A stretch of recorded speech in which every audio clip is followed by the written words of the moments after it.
السلام علیکم ورحمۃ اللہ وبرکاتہ۔ دوستو، آپ سے گزارش ہے کہ اگر آپ نے ابھی تک ہمارے چینل کو سبسکرائب نہیں کیا ہے تو ہمارا حوصلہ افزائی کرنے کے لیے اس چینل کو سبسکرائب کرنا نہ بھولیں۔ چلیے شروع کرتے ہیں حدیث کی کچھ باتیں۔ یہ عالم تھا صحابہ رضی اللہ عنہ کی پرہیزگاری کا۔ ابو دجانہ رضی اللہ عنہ کی ہر روز کوشش ہوتی کہ نماز فجر رسول اللہ صلی اللہ علیہ وسلم کے پیچھے ادا کریں، لیکن نماز کے فوراً بعد یا نماز کے ختم ہونے سے پہلے ہی وہ مسجد سے نکل جاتے تھے۔ رسول اللہ صلی اللہ علیہ وسلم کی نظریں ابو دجانہ کا پیچھا کرتی۔ جب ابو دجانہ کا یہ معمول رہا تو ایک دن آپ صلی اللہ علیہ وسلم نے ابو دجانہ کو روک کر پوچھا، ابو دجانہ کیا تمہیں اللہ سے کوئی حاجت نہیں ہے؟ ابو دجانہ بولے، کیوں نہیں اے اللہ کے نبی، میں تو لمحہ بھر بھی اللہ سے جدا نہیں ہو سکتا۔ اللہ کے نبی فرمانے لگے، تو پھر آپ ہمارے نماز ختم ہونے کا انتظار کیوں نہیں کرتے اور اللہ سے اپنے حاجت کے لیے دعا کیوں نہیں کرتے؟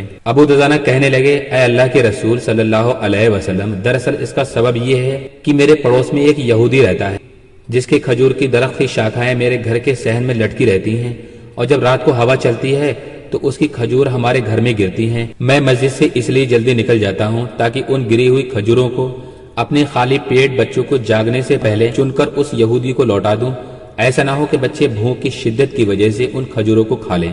پھر ابو دجانہ قسم اٹھا کر کہنے لگے، اے اللہ کے رسول، ایک دن میں نے اپنے بیٹے کو دیکھا جو اس گری ہوئی کھجور کو چبا رہا تھا۔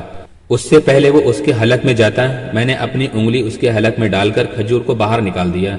اللہ کے رسول صلی اللہ علیہ وسلم، جب میرا بیٹا رونے لگا تو میں نے کہا، اے میرے بیٹے، مجھے حیا آتی ہے کہ کل قیامت کے دن میں اللہ کے سامنے ایک چور بن کر کھڑا رہوں گا۔ حضرت ابو بکر رضی اللہ عنہ پاس کھڑے یہ سارا ماجرا سن رہے تھے۔ جذب ایمانی نے جوش مارا تو سیدھا اس یہودی کے پاس گئے اور اس سے کھجور کا پورا درخت خرید لیا۔ ابو دجانہ اور اس کے بچوں کو ہدیہ کر دیا۔ چند دنوں بعد جب یہودی کو اس سارے ماجرے کا پتہ چلا تو اس نے اپنے تمام اہل خانہ کو جمع کیا اور رسول اللہ صلی اللہ علیہ وسلم کے پاس جا کر مسلمان ہونے کا اعلان کر دیا۔ عزیزو، ابو دجانہ تو اس بات سے ڈر گئے تھے کہ ان کی اولاد ایک یہودی کے درخت سے کھجور کھانے سے کہیں چور نہ بن جائے، اور آج ہمارا کیا حال ہے کہ آج ہم اپنے مسلمان بھائیوں کا مال ہر ناجائز طریقے سے کھائے جا رہے ہیں، کیسے کیسے گناہ کر رہے ہیں، اور ہمارا ضمیر ہمیں ملامت نہیں کرتا۔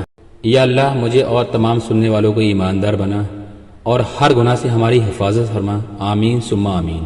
نیکی کرتے رہو، پتہ نہیں کب کس نیکی پر اللہ رب العزت خوش ہو جائے اور ہمارے سارے گناہ معاف کر دے۔ زندگی، موت، عزت، ذلت، روزی، اولاد، غریبی، امیری دینے والا صرف اور صرف اللہ رب العالمین ہے۔ پیسہ کہتا ہے مجھے حاصل کرو اور سب کو بھلا دو، وقت کہتا ہے میرے پیچھے چلو اور سب کو چھوڑ دو، صرف اللہ ہے جو کہتا ہے مجھے یاد کرو، میں سب کچھ تمہارے قدموں میں ڈال دوں گا۔ بے شک مشکل وقت میں ہمیشہ دعا کرو، کیونکہ جہاں پر انسان کا حوصلہ ختم ہوتا ہے وہاں سے اللہ کی رحمت شروع ہوتی ہے۔ کبھی کسی کو نیچی نظر سے مت دیکھو، کیونکہ تمہاری جو حیثیت ہے یہ تمہاری قابلیت نہیں ہے بلکہ تم پر اللہ کا کرم ہے۔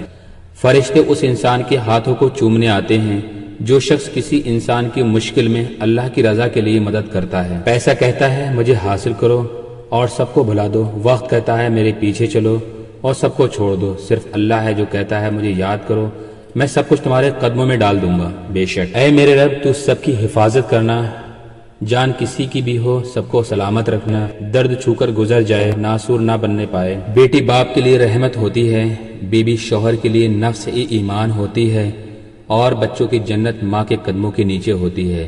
لیکن حضرت بی بی فاطمہ کی شان کو دیکھیے کہ وہ اس باپ کے لیے رحمت ہے جو خود رحمت للعالمین ہے، وہ اس شوہر کے لیے نفس ایمان ہے جو خود خلق ایمان ہے، اور وہ ان بچوں کے لیے جنت ہیں جو خود جنت کے سردار ہیں۔ رشتہ داری کام نہیں آئے گی۔ اللہ فرماتا ہے قیامت کے دن نہ تمہارے رشتہ داریاں ہرگز تمہارے کام نہیں آئیں گی اور نہ تمہاری اولاد، اللہ تمہارے درمیان فیصلہ کرے گا، اور جو کچھ تم کر رہے ہو اللہ اسے خوب دیکھ رہا ہے۔